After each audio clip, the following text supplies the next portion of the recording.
Shalom amigos y amigas, buenas tardes, bienvenidos al estudio de los martes a las 18 horas. Para los que gustan, como siempre digo, de este tipo de estudios, el día de hoy les quiero dar algunos datos que me parecen interesantes sobre varios temas de lo que es las Sagradas Escrituras, ¿no es cierto? Estaba, por ejemplo, el día de hoy revisando un poquito lo que es la carta a los Hebreos. Es una carta obviamente superior para muchos, conocidos como el texto a los Hebreos, y justamente uno de los temas que se ha debatido a través de los siglos es quién escribió la carta a los Hebreos, ¿no es cierto? Entonces algunos dicen que esta carta no se sabe cuál es el autor, otros dicen que sí se sabe cuál es el autor, pero les comento que desde Roma, estando, según algunos datos antiguos, estando ya en Roma, por orden de Nerón preso en la cárcel llamado la Mamertina, el apóstol Magno escribió, según algunos historiadores, lo que es la carta a los Hebreos, ¿no es cierto? El apóstol Magno o grande en griego se refiere obviamente al rabino Saulo de Tarso, que en realidad es en el hebreo un emisario. En las versiones aparece como apóstol, enviado, una especie de misionero, se diría hoy. En el latín es mitere, como un enviado, un misionero, pero en el hebreo es un emisario, ¿no es cierto? Entonces, estaba leyendo un poquito la carta a los Hebreos. Recuerden que la palabra hebreo viene justamente como un apodo que se le puso Abraham, el padre de muchedumbres, a quien Hashem le cambió el nombre, le dijo, no será tu nombre más Abraham, sino será Abraham, porque de ti nacerá mucha gente que será como la arena del mar si la puedes contar, como las estrellas si las puedes contar. Entonces el primer hebreo se puede decir en realidad, según las sabias escrituras, es Abraham, ¿no es cierto? Entonces se le considera hebreo porque obviamente la misma palabra significa el que cruza el río. Entonces, en aquel tiempo de Abraham le apodaron el hebreo porque fue el que cruzó el río, es decir, salió desde el lugar que Hashem le dijo que salga, desde lo que es Mesopotamia, y cruzó el Éufrates, entonces a lo que después fue la tierra prometida. Entonces a él se le considera el primer hebreo, ¿no es cierto?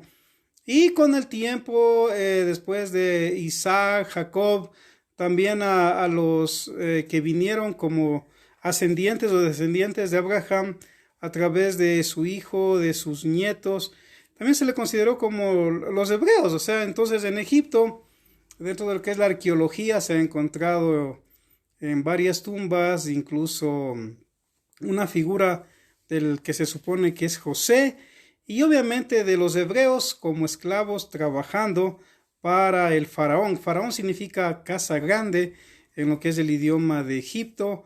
En el hebreo se le llama paro. Paro es lo que en las versiones traducen como faraón. Entonces ya podemos encontrarnos que Abraham es el primer hebreo. ¿Por qué? Porque cruza el río. Entonces hebreos, digamos, con el tiempo al pueblo de Israel se le consideraba no solamente como los de Israel o israelitas, sino también se les consideraba como los hebreos. Y es interesante cómo esta epístola o carta de los hebreos, según algunos historiadores, la escribió el rabino Saulo de Tarso, conocido como el apóstol Pablo, ¿no? Entonces, recuerden que cuando Pablo fue llamado por Yeshua, él estaba yendo camino a Damasco, persiguiendo a los primeros mesiánicos, aunque las versiones traducen como cristianos, que justamente predicaban que Yeshua es el Mesías. Y como Saulo de Tarso era muy celoso, él era fariseo de fariseos, instruido a los pies de Gamaliel, a tal punto que la historia nos demuestra que él fue el mejor estudiante que tuvo Gamaliel. Entre los requisitos que Gamaliel ponía para que alguien sea su talmidín o estudiante, era que tenía que saber la Torá de memoria palabra por palabra. y el rabino Saulo de Tarso pues se la sabía, pudo estudiar con él, entonces fue muy celoso de la doctrina farisea que él aprendió de la escuela de Gamaliel, que a la vez Gamaliel fue nieto de Hillel, el gran rabino que fue contemporáneo de Shammai.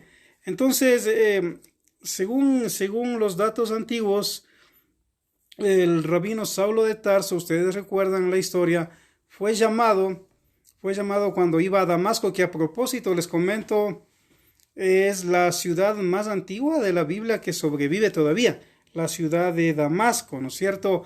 Porque la otra más antigua era Jericó, o que quiere decir ciudad de las palmeras, pero la que actualmente existe más antigua de la Biblia es Damasco. Y cuando él iba camino a Damasco, dice que escuchó una voz, no vio al personaje, quedó ciego, se cayó. Las escrituras en ninguna parte dice que se haya caído de un caballo o de un camello o de una bicicleta o de un auto, porque tampoco había eso, pero quizás iba a pie, quizás iba caminando, porque era muy normal eso, eran personas muy buenas para caminar, y él fue llamado justamente por Yeshua, y él recibió la vista luego de entrar en Damasco, cuando Yeshua se le revela a un hombre justo y le dice que vaya a orar por el rabino Saulo de Tarso, que perseguía a la congregación mesiánica de Yeshua del primer siglo, ¿no es cierto? Entonces, este hombre fue muy utilizado por Yeshua en la obra que él tenía justamente de manera especial con lo que es el reino del norte o la casa de Israel, esas 10 tribus de las cuales Elohim se divorció, le dio carta de repudio, eso lo menciona el libro de Jeremías.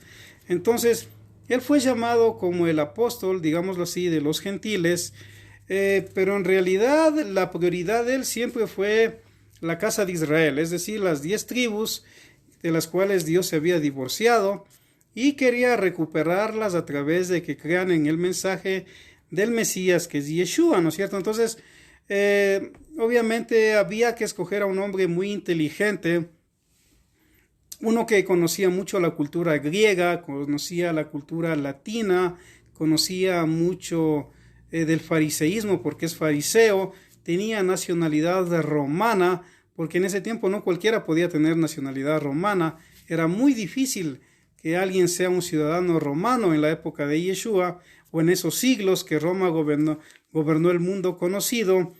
Entonces él era fariseo de fariseos, instruido a los pies de Gamaliel, conocía cultura griega, conocía filosofía, conocía los varios tipos de judaísmo de la época, y por supuesto conocía sobre las 10 tribus perdidas de la casa de Israel, que el mismo Flavio Josefo en uno de sus libros, de sus tomos, nos comenta dónde estaban justamente en esa época los de la casa de Israel.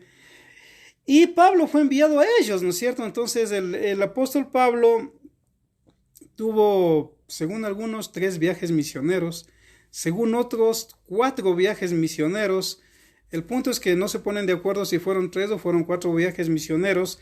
Mientras duró su ministerio, caminó miles de kilómetros como ningún apóstol lo ha hecho en la historia. Desde que Yeshua vino, él fue a muchos lugares. Estuvo en Israel, estuvo en Roma, estuvo en Atenas, estuvo en todo lo que es Grecia. Estuvo en lugares donde nadie en realidad había podido ir, predicando sobre Yeshua, ¿no? Y entonces, en uno de esos viajes misioneros, ustedes recuerdan que cuando él va a Jerusalén a celebrar justamente una fiesta de peregrinación, porque en la Biblia hay 3 fiestas de peregrinación que son Pesach, Shavuot y Sukkot. Entonces él quería estar en una de las fiestas de peregrinación. Sin embargo, él recibió una revelación a través de un profeta que le sacó el cinturón al rabino Saulo de Tarso o apóstol Pablo y le amarró y le dijo: esto le va a pasar al que vaya a Jerusalén. Entonces Pablo, aún sabiendo que era él mismo, decidió ir a la fiesta a celebrar, y ahí es donde le capturaron, y como le latigaron, él dijo: yo soy ciudadano romano, no me pueden hacer esto, porque a un ciudadano romano no se le podía dar el castigo que a los de la tribu de Judá o a otros pueblos Roma les daba. Entonces ahí tuvieron miedo, quisieron soltarle, Y ahí es donde él apeló, dijo, yo apelo a César. Yo apelo a César porque soy ciudadano romano y me han ofendido. Entonces, ahí ustedes conocen un poquito la historia, ¿no es cierto? Entonces, él, mientras iba incluso en el camino, cómo hubo una tormenta fuerte, algunos prisioneros querían escapar, el capitán romano que estaba a cargo de la legión quiso suicidarse, porque en aquel tiempo si a un soldado romano se le perdía un preso, según la ley romana pagaba con su vida. Entonces, sin embargo, Saulo de Tarso dijo, no, tranquilo, no te mates, aquí están todos ellos, nadie se ha escapado. Todos los presos le hacían caso a Saulo de Tarso, llegaron a esa isla. Ustedes recuerdan la historia que narra el libro de los Actos o Hechos de los Apóstoles, que mientras cogían leña, una serpiente muy venenosa le picó y todos esperaban que él muera porque decían, este debe ser un hombre bien pecador porque la justicia divina no le deja escapar. No va a Roma, pero aquí la serpiente le va a matar. Y como veían que no se le hinchaba el brazo, no le pasaba nada, dijeron, no, pues este tiene que ser un dios o un enviado de los dioses, ¿no es cierto? Saludos para Rosa, para Jacqueline, para Eulalia, para Jacqueline Mena y a todos los hermanos y hermanas que están ya conectándose, ¿no? Entonces, ahí le vieron como un dios, ¿no? Pero él dijo, no, yo no soy ningún dios, soy un servidor de Hashem, y predicaba de Yeshua, y él fue llevado a Roma. De hecho, él estuvo preso en algunas ocasiones por orden de Nerón, que era el emperador romano de la época cuando Saulo de Tarso estaba en estos viajes misioneros, y justamente en la cárcel llamada la Mamertina en Roma es donde, según algunos biógrafos, es donde escribe el rabino Saulo de Tarso a la congregación de Jerusalén lo que es la carta a los hebreos, aunque algunos también deducen que no necesariamente fue a la congregación de Jerusalén, sino todos los hebreos que habían creído en Yeshua, que estaban regados en el imperio romano de una manera general, ¿no es cierto?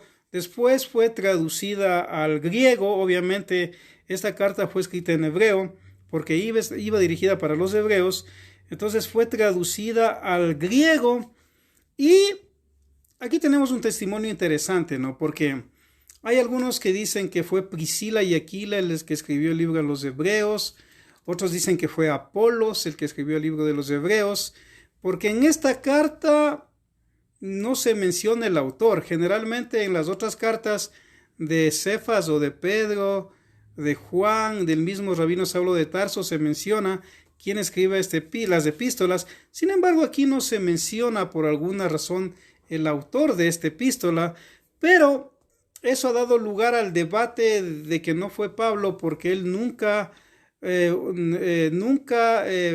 hubiera dejado sin su nombre una epístola. Sin embargo, hay que entender que las otras epístolas eran dirigidas en su mayor parte a las 10 tribus de la casa de Israel que estaban ya como paganos en las naciones, o a los gentiles también, ¿no? Que no eran ni de la una casa de Judá del sur, ni del reino del norte de la casa de Israel. Pero sin embargo, esta carta, al ser dirigida exclusivamente a los hebreos, parece que el autor no vio la necesidad de poner justamente su nombre, porque ya lo conocían, recuerden que él era fariseo de fariseos, tenía cartas incluso para perseguir a los primeros creyentes en Yeshua, entonces era conocido tanto por los que no creían en Yeshua como por los que creían en Yeshua. Saludos para Osuna Fabián también. Entonces miren, aquí es el dato que yo quiero darles.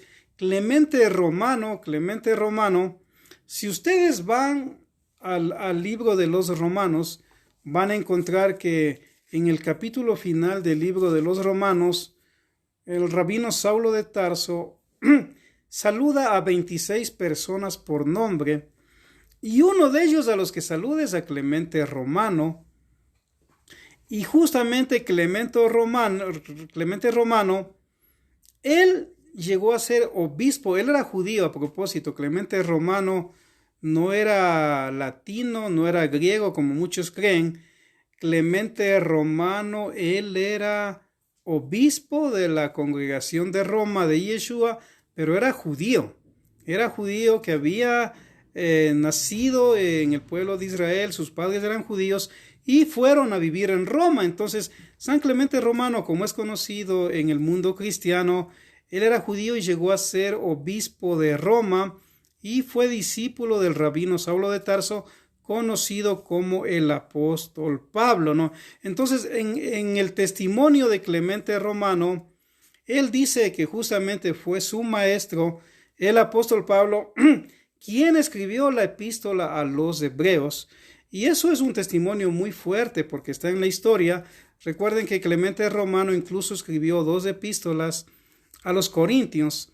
No me refiero a la primera y segunda de Corintios que está en el Nuevo Testamento, escrito del rabino Saulo de Tarso o Pablo, sino que él recibió unas cartas de la iglesia de Corinto o la congregación de Corinto pidiendo soluciones o consejos para los problemas que tenían, y él escribió 2 cartas a los corintios de parte de San Clemente Romano, y él menciona justamente que Saulo de Tarso escribió la epístola a los hebreos, lo cual ya es un dato muy fuerte que nos da a notar cuál fue el autor de la carta a los hebreos.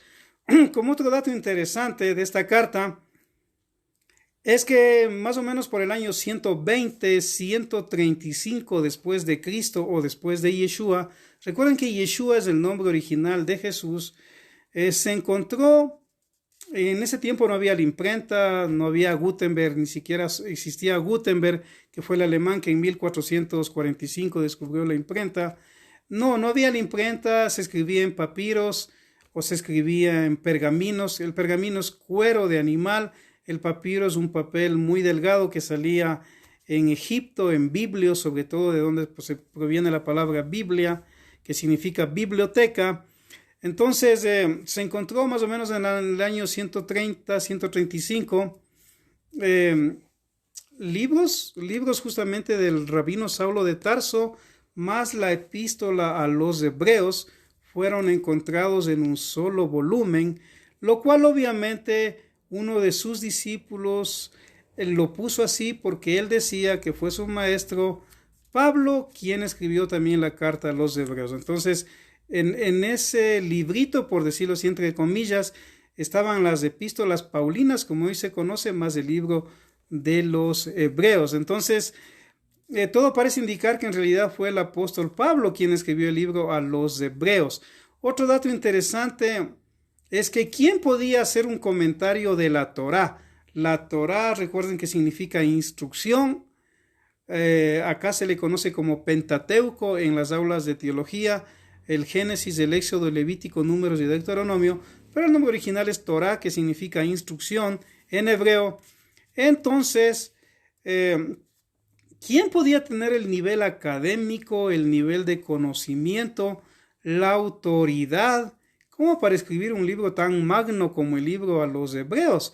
Con el contenido que tiene justamente el libro a los hebreos, solamente lo podía hacer un rabino, alguien que tenía mucho conocimiento. De hecho, en esos tiempos, aunque el título de rabino todavía no era un título legal aceptado por el Imperio Romano, sin embargo, en religión era válido dentro de lo que es el reino de Judá, y en las sinagogas donde habían más de 10 judíos que se reunían y formaban una sinagoga de acuerdo a la tradición. Entonces solamente un rabino podía comentar la Torá. Es más, habían algunas escuelas de rabinos de la época donde, por decirlo así, la tesis de graduación o de ordenación tenía que ser un comentario de la Torá.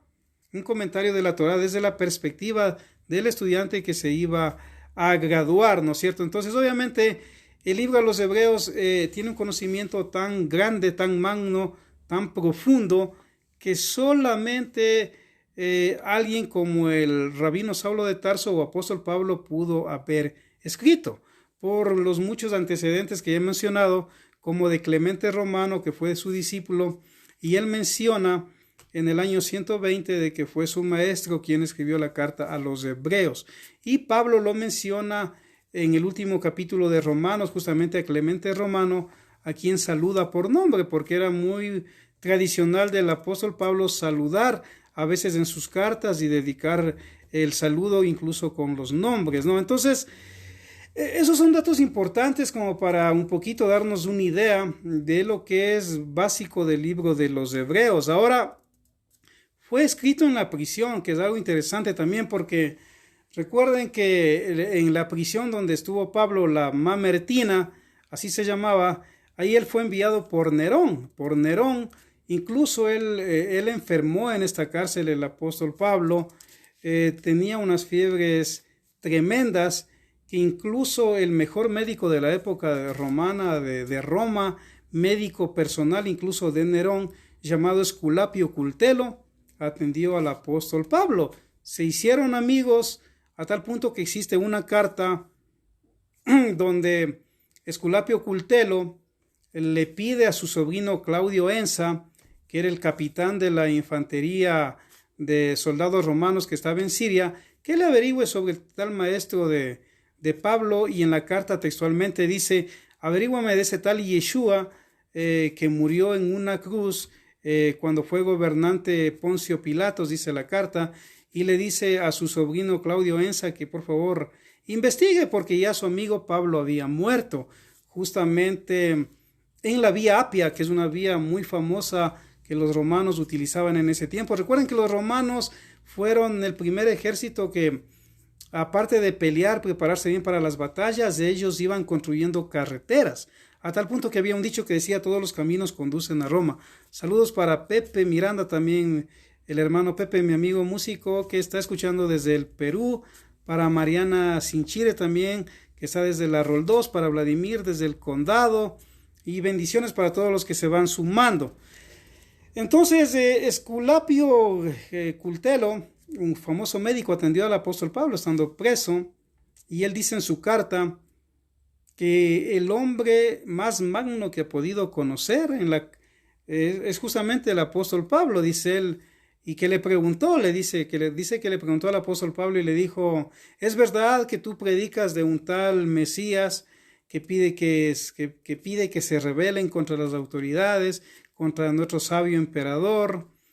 Y bueno, Pablo le dijo que no era así, sino que el reino al que él se dirigía no se refería al reino terrenal o al imperio de Roma, sino a un reino que es de otro mundo. Eso lo había dicho el apóstol Pablo cuando él estaba con mucha fiebre en la cárcel llamada la Mamertina por orden de Nerón. Entonces Esculapio Cultelo le pregunta en una carta a su sobrino Claudio Ensa que le investigue sobre el tal Yeshua, y después de unos meses le responde Claudio Ensa, y más o menos lo que dice la carta es: querido tío, he averiguado sobre lo que tú me has preguntado, he estado en Jerusalén, el otro día, dice, vino a vender en la legión unas aceitunas un mercader que dijo que conocía a un discípulo de Yeshua llamado Josué, que era pescador y que lo había conocido personalmente a Yeshua, y ahí es donde este hombre va, habla con Josué, y le comenta cómo fue la crucifixión de Yeshua, y Claudio Ensa le responde a su sobrino y le dice: sí, aquí hubo un Yeshua que fue crucificado por decir que es el rey de los judíos, ¿no es cierto? Entonces, son datos interesantes que la historia nos va revelando. Entonces, ya la historia, los biógrafos nos demuestran a una historia romana que el apóstol Pablo fue un personaje histórico real, que existió, que estuvo cara a cara con Nerón, uno de los peores emperadores romanos que ha tenido la historia. Este Nerón era tan terrible que incluso asesinó a 3 de sus esposas, mataba por gusto a los jóvenes, se disfrazaba, se creía artista, se creía cantante, incluso mató a su madre Agripina. O sea, eso fue terrible, y eso fue lo que el imperio romano ya no le permitió. Ya no soportaron los soldados que un emperador mate a su propia madre. El matricidio lo persiguieron para matarle, y Nerón, él mismo, costumbre a la ley romana de quitarse uno la vida y no permitir que el enemigo le quite la vida, ordenó a su esclavo que lo apuñale en el cuello, y así murió Nerón. Entonces, el apóstol Pablo pudo conocer al mismo emperador Nerón. O sea, el apóstol Pablo estuvo preso, estuvo en 3 o 4 viajes misioneros, Era tan preparado este rabino Saulo de Tarso, por eso es que la mayoría de los biógrafos antiguos dicen que solamente él pudo haber escrito la carta a los hebreos. Estaba tan bien preparado que incluso él se dio el lujo de visitar Atenas. Atenas, para que tengamos una idea, Atenas era la cuna de la democracia, ahí nació la democracia, que significa poder del pueblo. Ahí es donde nació la filosofía clásica, con Sócrates, con Platón, con Aristóteles, y después vinieron otras escuelas. Entonces él ahí se creó en lo que es Grecia también los Juegos Olímpicos en honor al dios Zeus del Monte Olimpo, etc. Entonces Pablo pudo haber llegado, incluso llegó a Atenas, y él se dio el lujo de predicar nada menos y nada más que en el Partenón, que era el lugar más sagrado dentro de Grecia, donde solo los altos académicos se podían parar a instruir o a dar sus ideas. Ahora, ¿qué motivó a los griegos a llevar a Pablo a ese lugar tan sagrado para la academia griega?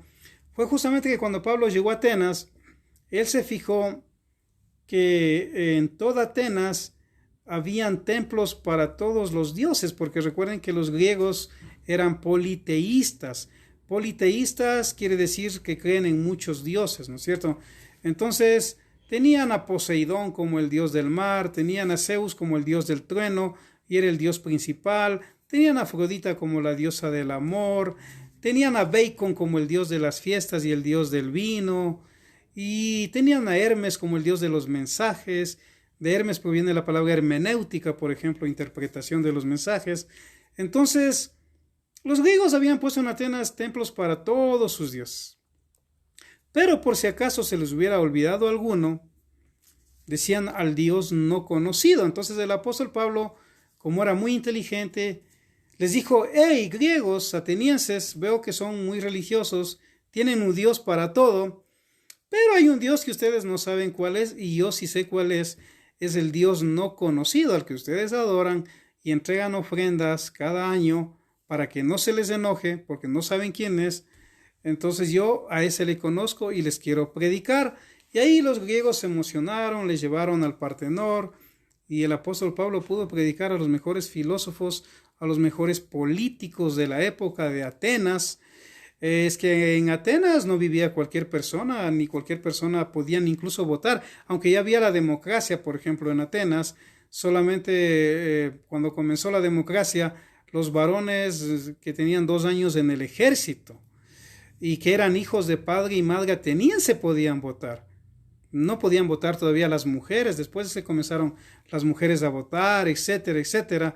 Entonces ese lugar era muy sagrado donde Pablo se paró y predicó y dijo: sí, justamente el Dios no conocido es el Dios de Israel, al que yo les vengo a predicar. Hay un solo Dios, que es el creador de los cielos, de la tierra, del universo, y él ha enviado a su Hijo, a Yeshua, el Mesías, para que todos aquellos que en él creen sean salvos, y de paso sean parte del pueblo de Dios, o sea, parte del pueblo de Israel.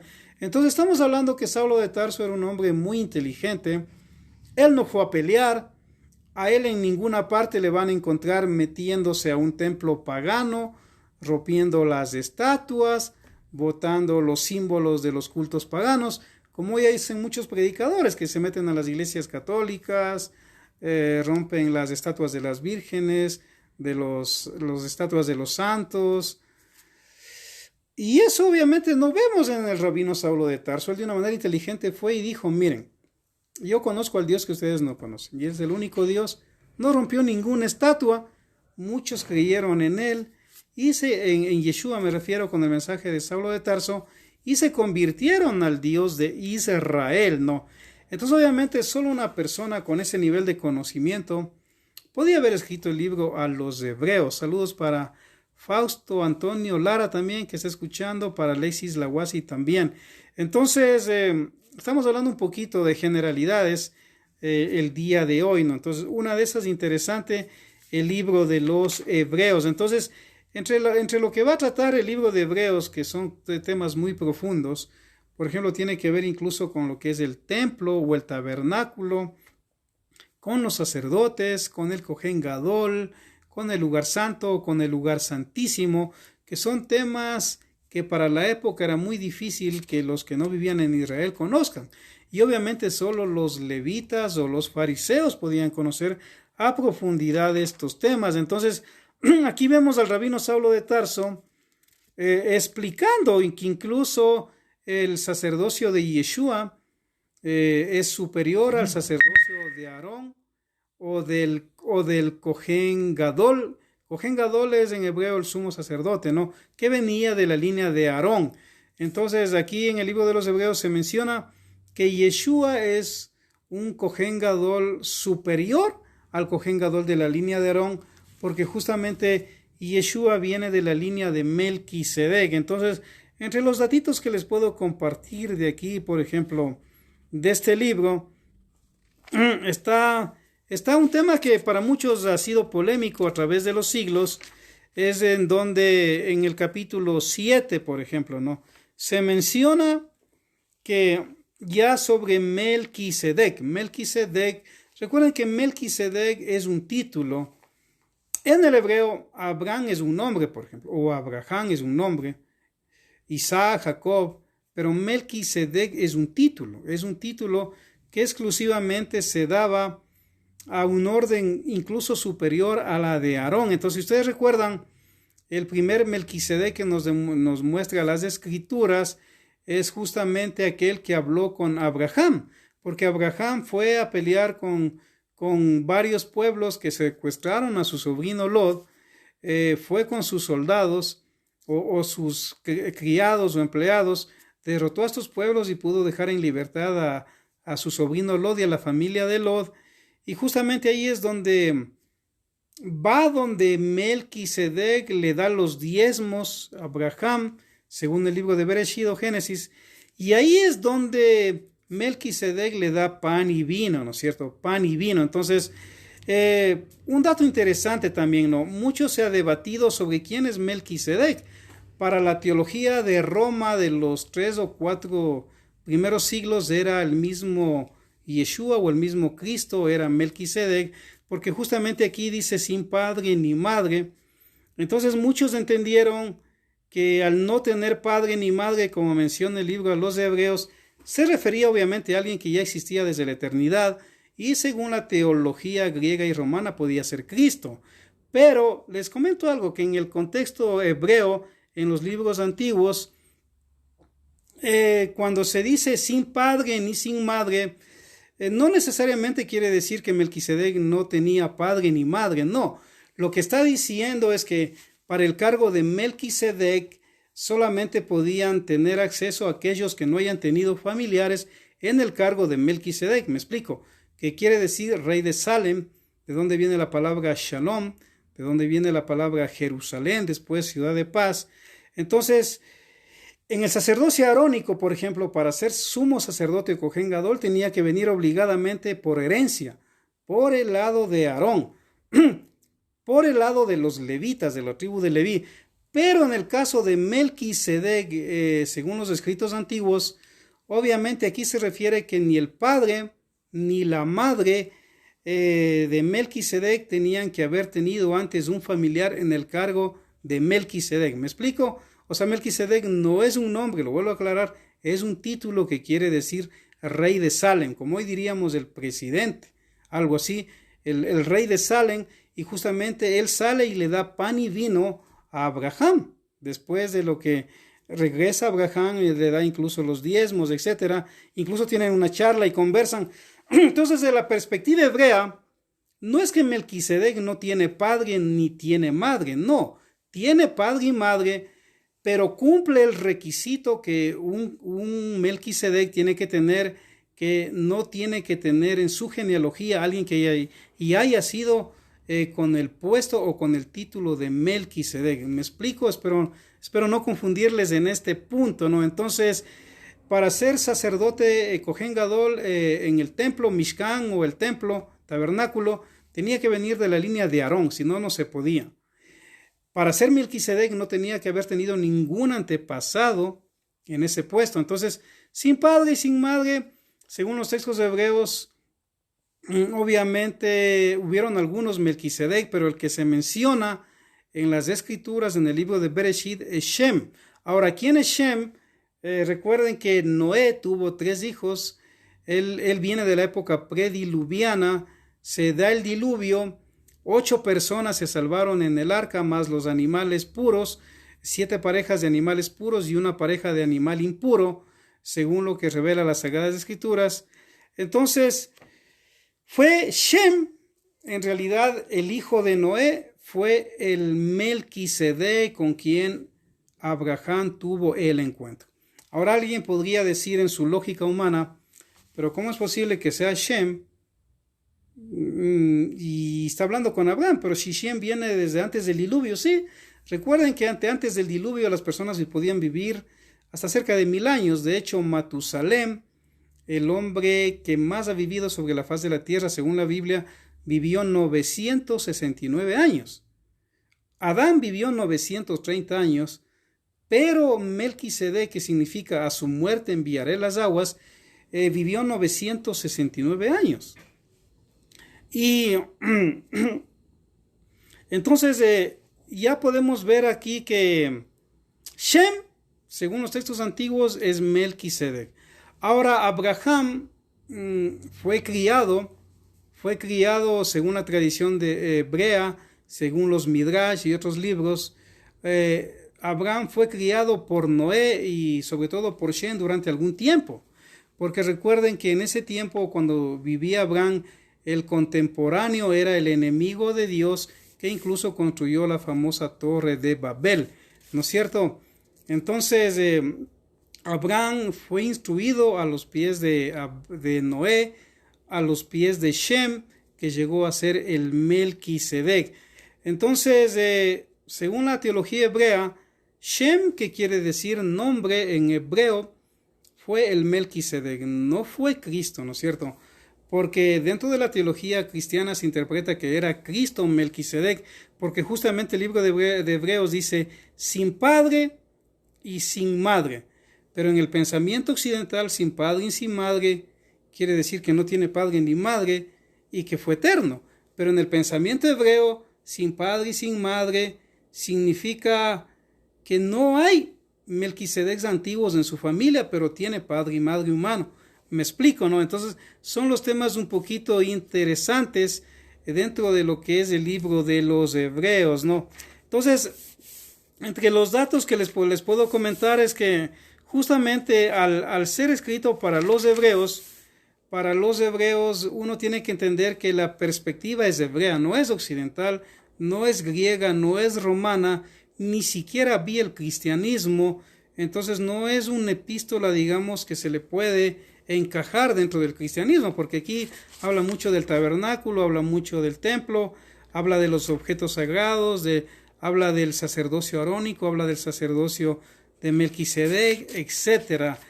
Entre las cosas mal entendidas de pronto que se puede hablar del libro de los Hebreos, les comento que, por ejemplo, cuando dice acordaos de los presos, ¿no es cierto? Acordaos de los presos, hay que entender que dentro de la perspectiva hebrea,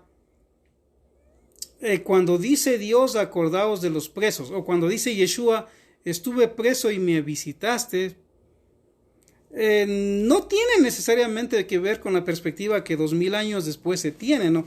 Hoy es muy normal, por ejemplo, si alguien violó, si alguien mató, si alguien secuestró, van muchos a visitarle, a predicarle, y bueno, todo eso está bien, le llevan comida, le dan Nuevos Testamentos, Biblias, bueno, todo eso está bien, pero dentro de la perspectiva hebrea, cuando Yeshua dice estuve preso y no me visitasteis, estuve con hambre y no me distes de comer, tuve frío y no me diste de vestir, él obviamente está hablando desde la perspectiva de aquellos que por predicar el mensaje de Dios estaban presos, que por predicar el mensaje de Dios de pronto pasaban necesidades, o siendo parte del pueblo de Dios justamente eran pobres y tenían necesidades, y los que tenían que apoyarlos. Entonces, dentro de la perspectiva del siglo I, no es que los seguidores de Yeshua iban a una cárcel y predicaban a los violadores, no, porque la misma Torá califica a los violadores como un pecado de muerte. Es decir, en la Torá o en el Pentateuco, si una persona violaba tenía que morir apedreado, porque había que quitar el mal de Israel. Si una persona asesinaba por alevosía, también era muerto apedreadas, porque había que quitar el mal de Israel. Entonces, en el concepto de Yeshua, cuando Yeshua dice, estuve preso y no me visitaste, no se refiere que hay que visitar a los violadores, que hay que visitar a los asesinos, que a los que secuestran personas, a los que pegan a los padres, de ninguna manera. Él se refiere a aquellos que por predicar el mensaje de salvación o por predicar la palabra de Dios estaban dentro del imperio romano presos. ¿Me explico? Entonces, si los discípulos de Yeshua estuvieran acá 2000 años después, obviamente se asustarían de muchas cosas, ¿no? Entonces son datos interesantes y que creo yo el libro de los Hebreos lo menciona. Entonces, no se puede decir que el libro de los Hebreos es una epístola universal. Ahora, ¿qué quiere decir epístola universal? Epístola universal o católica, porque la palabra universal en latín significa católica o católico, porque recuerden que en el Imperio Romano, el emperador romano quería fundar una sola iglesia, porque habían muchas interpretaciones del cristianismo en Roma, y él quería solamente formar una iglesia. Habían arrianos, habían los que decían que Yeshua es 50% Dios, 50% hombre. Habían los que decían que Jesús era solo espíritu, que parecía hombre, pero era solo espíritu. Habían otros que decían que Jesús es Dios, lo que es la unión hipostática, que es 100% Dios, 100% hombres. Habían muchas opiniones. Entonces el emperador Constantino dijo, ya basta, vamos en el concilio de Nicea del año 325, 318 obispos van a decidir conmigo, una sola iglesia iba a ser la universal o católica, que sería en el latín católica traducida a universal, ¿no es cierto? Entonces, de ahí se dio este apodo de epístolas católicas, porque justamente el emperador logró formar una sola iglesia que se llamó Iglesia Católica o Iglesia Universal, pero dentro del Imperio Romano.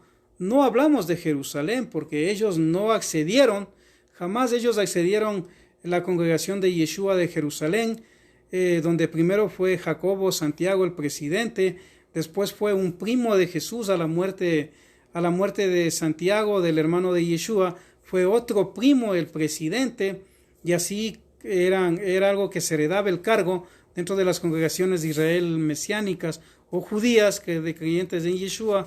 Entonces ellos nunca estuvieron de acuerdo con la teología de Roma, con la teología del concilio de Nicea del año 325 después de Cristo. Saludos para mi amigo Alexander Dávila Espinosa también, que esté escuchando, ¿no es cierto?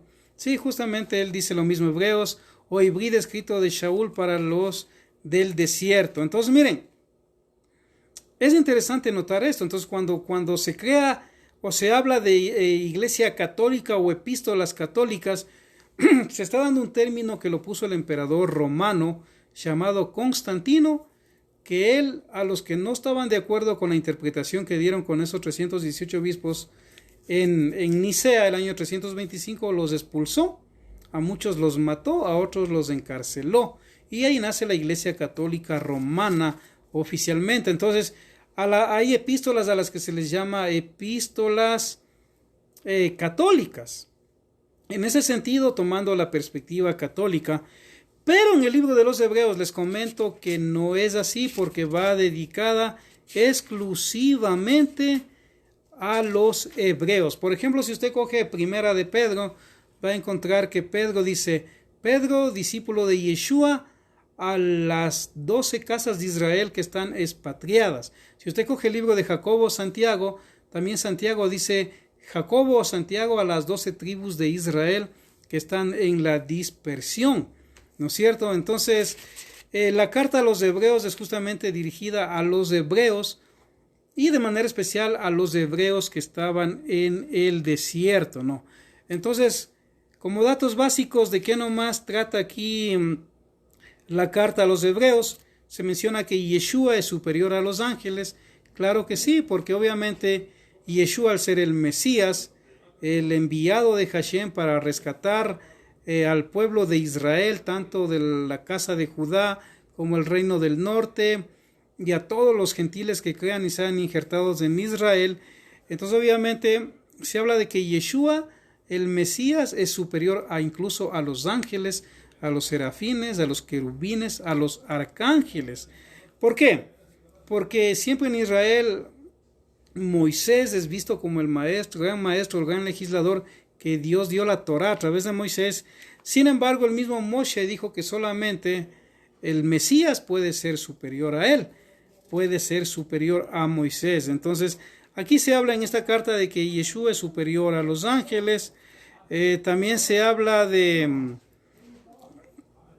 que la Torá fue comunicada por medio de los ángeles, o sea, de los malaks o de los ángeles, de los mensajeros. Obviamente, dentro del contexto hebreo, cuando Hashem enviaba un ángel con algún mensaje a algún varón de Dios, a alguna mujer o a su pueblo Israel, obviamente era como que Dios mismo estaba hablando a través del ángel, porque le daba la autoridad como delegado de parte de Hashem, ¿no es cierto? Entonces, aquí en el libro de los Hebreos se habla justamente también eso de que la Torah o la instrucción fue dada por medio de los ángeles. También se habla de que cuán superior es Yeshua a Moshe, ya que aunque Moshe fue un gran hombre de Dios, un gran legislador, sin embargo el Mesías está sobre Moshe, porque el Mesías solo puede ser ungido por Dios mismo. En aquel tiempo, cuando se ungía a los reyes, por ejemplo, o a los jueces se les ungía incluso con el shofar, con aceite. Pero al Mesías, ¿quién no puede ungir si el Mesías es superior a Moisés, a los sacerdotes, a los profetas? Solamente Hashem, solamente Elohim lo puede ungir. Y justamente cuando Juan el Bautista o Yohanan el Inmersor le estaba bautizando o purificando a Yeshua en las aguas del Jordán, ahí es donde Hashem o Dios o Elohim le ungió como el Mesías, cuando su Ruach HaKodesh o Espíritu Santo bajó sobre él, ¿no es cierto? Entonces aquí se habla también en el libro de los Hebreos que Yeshua es superior a Moshe. También habla de que el verdadero, bueno, en la versión acá dice pontífice, el verdadero pontífice. Pontífice es una palabra que en Roma se utilizaba mucho, incluso en las religiones paganas. Antes de que venga el mismo Yeshua ya en Roma, el pontífice era como decir el primer ministro de religiones dentro de todo el imperio romano. Entonces era muy normal que haya un pontífice o un ministro de Estado en Roma que se encargaba de las religiones, de supervisar. Era obviamente un religioso y se le llamaba pontífice. Entonces cuando se fundó el cristianismo, muchos en Roma comenzaron a utilizar la palabra pontífice, a tal punto que el día de hoy ha quedado el Papa como el pontífice máximo dentro de lo que es la Iglesia Católica, pero eso es algo tomado ya del Imperio Romano. Sin embargo, aquí en el libro de los Hebreos, el rabino Saulo de Tarso va a mencionar que Yeshua, el Mesías, es el verdadero pontífice, ya que dice, nadie se puede apropiar de esta dignidad si no es llamado de Elohim. Así como Aarón fue llamado a ser Cohen Gadol en el Mishkan o tabernáculo, también Yeshua dice que fue llamado justamente a ser pontífice, de acuerdo a esta versión. También se habla de, entre los varios temas, que el sacrificio de Yeshua está representado en el sacrificio también de Melquisedec, que a propósito les comento, hay un libro, usted lo puede buscar en la internet, es un audiolibro que usted puede buscar, el libro de Melquisedec, ¿no? Y usted va a encontrar datos interesantes de ese libro de Melquisedec, que es muy antiquísimo y revela historias reales de la época de Melquisedec. Entonces se habla que el sacrificio aún de Yeshua obviamente es representado en el sacrificio de Melquisedec, porque ¿qué le dio Melquisedec a Abraham? Pan y vino. ¿Con qué celebra Yeshua con sus emisarios o apóstoles en lo que se llama, entre comillas, última cena? Aunque Yeshua nunca creó ninguna última cena, sino era una bábura, una comida especial que todo rabino al final del ciclo del estudio de la Torah, en ese tiempo celebraba una comida, una pseudo festiva, antes de que venga Pesach, una noche anterior a Pesach o Pascua. Entonces Yeshua celebró una bábura, una comida especial, no creó en realidad ninguna santa cena.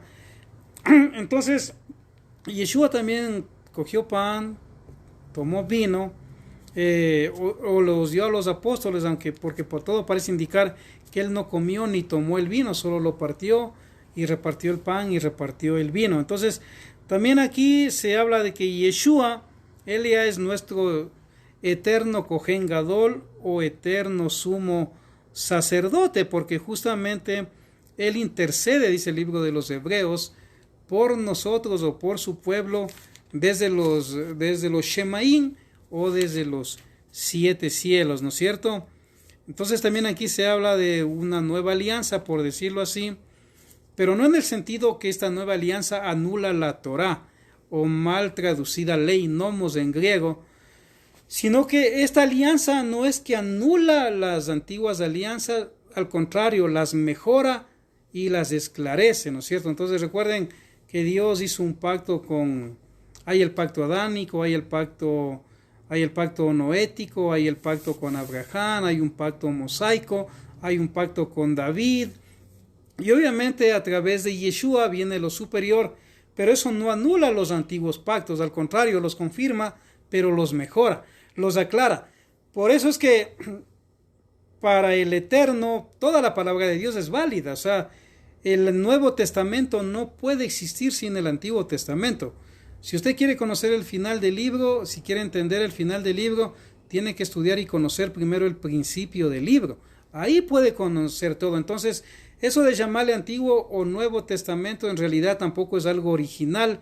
Eso es algo que en el año 150 después de Cristo, recién ahí un obispo de Roma decidió poner el Antiguo Testamento y Nuevo Testamento. Entonces, no es que ni Yeshua ni los apóstoles llamaron Antiguo o Nuevo Testamento, ni siquiera la palabra Biblia ellos usaron, porque no había ninguna Biblia. La primera Biblia recién vuelve a existir con Jerónimo de Estridón el año 405 después de Cristo, en las traducciones que él hizo al latín. Entonces la primera Biblia no es la Reina Valera, no es la Dios habla hoy, no es la Nueva Versión Internacional. La primera Biblia original es la Biblia del año 404 de Jerónimo de Estridón. Pero cuando hablamos de Yeshua y de los apóstoles, ellos ni siquiera conocían ninguna Biblia, ni sabían que iba a existir ninguna Biblia, porque para ellos la Tanaj era el mensaje de Dios, es el mensaje de Dios en la Torá y en los profetas, y Yeshua había cumplido las profecías de que Dios iba a enviar un Mesías que iba a rescatar otra vez a Israel, y el reino del norte, que había sido divorciado por sus pecados, Dios a través de Yeshua lo iba a volver a recuperar, ¿no es cierto? Entonces esos datitos quería compartirles el día de hoy, un poquito sobre el libro de los Hebreos, que no es una epístola universal de ninguna manera, sino fue escrita por el rabino Saulo de Tarso justamente a los hebreos, de manera en especial a los hebreos que vivían en el desierto.